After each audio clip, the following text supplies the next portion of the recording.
எல்லாருக்கும் ஒரு சின்ன வேண்டுகோள்.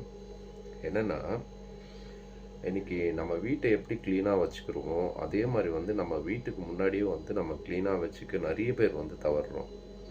இன்றைக்கி என்ன நடந்ததுன்னா, சிட்லப்பாக்கமில் வந்து டெலிவரி முடிச்சுட்டு வந்துட்டுருக்கேன். என் வண்டி கொஞ்சம் முன்னாடி பார்த்தீங்கன்னா வந்து சில்வர் கலரில் ஒரு ஆணி இருக்கா மாதிரி தோணுச்சு எனக்கு. அதுக்கப்புறம் நான் வண்டியை வந்து முன்னாடியே நிறுத்திட்டு நான் போயிட்டு பார்க்குறேன். கிட்டத்தட்ட வந்து ஒரு 5-6 மெட்டல் ஸ்க்ரூஸ், இத்தனை ஊற்றுண்டு சின்ன சின்ன மெட்டல் ஸ்க்ரூ பார்த்தீங்கன்னா வந்து ரோட்டில் கொட்டி கிடக்கு. என்னென்னா, அவங்களோட ஃப்ரண்ட் கேட்டில் வந்து வெல்டிங் ஒர்க் முடிச்சுட்டு அந்த கேட்டில் வந்து உடன் தான் கனெக்ட் பண்ணியிருக்காங்க. ஸோ அந்த உடன் கனெக்ட் பண்ணுறதுக்காக ஸ்க்ரூலாம் வந்து யூஸ் பண்ணிவிட்டு அந்த ஸ்க்ரூவை வந்து அப்படியே வந்து ரோட்டில் போட்டு போயிருக்காங்க. யோசிச்சு பாருங்கள். அதாவது அந்த ரோடு பக்கத்து ரோடு வந்து சரியில்லைன்னு சொல்லிட்டு டிச் ஒர்க் நடக்கிறதுக்காக எல்லாம் வந்து வண்டி இந்த பக்கம் தான் திரும்ப விட்ருக்காங்க. போகிற வண்டி வந்து எத்தனை வண்டியில் வந்து அந்த ஸ்க்ரூ ஏறிச்சுன்னு சொல்லிட்டு தெரியல. எத்தனை பேர் வந்து வழியில் போயிட்டு மாட்டிட்டு சிக்கிட்டு இருக்காங்கன்றது சொல்லிட்டு நமக்கு தெரியல.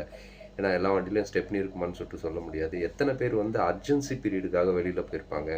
இதெல்லாம் நம்ம யோசிக்கணும். சரிங்களா? நம்ம மட்டும் நல்லா இருந்தால் போகிறோம் அப்படின்னு சொல்லிட்டு நினைக்கக்கூடாது. ஏன்னா இது வந்து ரோடுன்றது வந்து ஒரு பொதுமக்கள் உபயோகப்படுத்தக்கூடிய ஒரு இடம் அது. சரிங்களா? இப்போது நான் என்ன சொல்கிறேன்னா, பஞ்சர் ஆகிறது அடுத்த விஷயம். சரிங்களா? ஆனால் இப்போ என்ன மாதிரி பார்த்தீங்கன்னா, நான்லாம் வந்து என்னென்னா மக்கள் சார்ந்த ஒரு வேலை பார்த்துட்ருக்கேன். தண்ணி கேன் எடுத்துகிட்டு போய் கொடுத்துட்ருக்கேன். என்னோடய வண்டி எங்கேயாச்சும் வழியில் நின்றுச்சுன்னு வச்சுங்களேன், நான் போய்ட்டு பஞ்சர் போட்டுட்டு வரணும். அதுக்கப்புறம் வந்து அதிலே வந்து காலதாமதம் ஏற்பட்டுரும். சரிங்களா? அதனால் என்னென்னா, இதெல்லாம் வந்து நம்ம கொஞ்சம் எடுத்து ஓரம் வச்சோம்னா அடுத்த நாள் வந்து துப்புரவு தொழிலாளர் வந்து எடுத்துகிட்டு போயிட போகிறாங்க. அதில் ஒரு பஞ்சரே வந்து இன்றைக்கி வந்து ₹150 ஆகுது. சரிங்களா? எத்தனை பேர் வந்து இன்றைக்கி அந்த சிக்கலில் மாட்டினாங்கன்னு சொல்லிட்டு தெரியல. நான் போயிட்டு பார்த்தேன், கிட்டத்தட்ட வந்து ஒரு 5-6 இருந்தது. எடுத்து நான் வந்து ஓரமாக தான் வச்சுட்டு வந்திருக்கேன். தயவு செஞ்சு கொஞ்சம் அடுத்தவங்களையும் கொஞ்சம் வந்து யோசிங்க.